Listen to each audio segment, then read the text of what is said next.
Hello बच्चों, चलिए प्रश्न को पढ़ते हैं। बताइए कि निम्नलिखित कथन सत्य है अथवा असत्य है। आपको कथन दिया हुआ है हाइड्रोकार्बन चक्रीय अर्थात साइक्लिक तथा अचक्रीय दोनों प्रकार के हो सकते हैं। तो आइए बच्चों, मुख्य अवधारणा की चर्चा करते हुए हम इस कथन पर विस्तार पूर्वक विचार करते हैं तथा पता लगाते हैं कि ये कथन सत्य है या असत्य। तो सबसे पहले हम चर्चा करते हैं मुख्य अवधारणा की। तो मुख्य अवधारणा के रूप में सबसे पहले हम बात करते हैं हाइड्रोकार्बन के बारे में।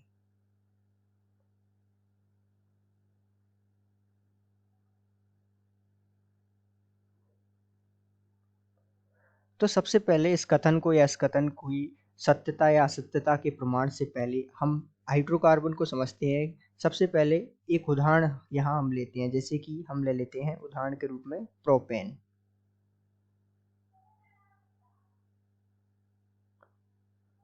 प्रोपेन जिसका सूत्र होता है C3H8। यदि हम इसकी संरचना बनाएं, ये एक प्रकार का हाइड्रोकार्बन है प्रोपेन।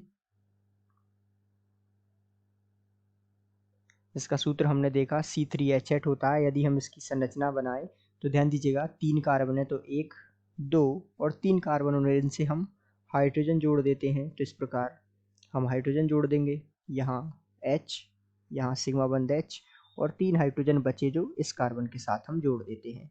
तो ये 3 कार्बन और 8 हाइड्रोजन इस प्रकार जो है संरचना बनाते हैं। और ये कैसी संरचना है? अचक्रीय संरचना। तो प्रोपेन है, ये प्रोपेन की कैसी संरचना है? अचक्रीय संरचना।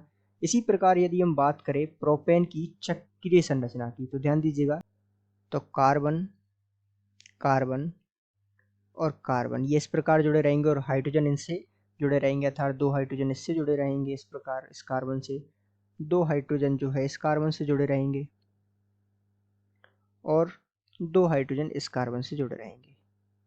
तो ये कैसा प्रोपेन है? ये है प्रोपेन जिसका सूत्र, यदि हम बात करें, ये चक्रीय प्रोपेन है जिसका सूत्र है C3। और ध्यान दीजिएगा 1 2 3 4 5 6, इसमें जो है क्या है? 6 हाइड्रोजन है, तो C3H6। और ये कैसा है? चक्रीय।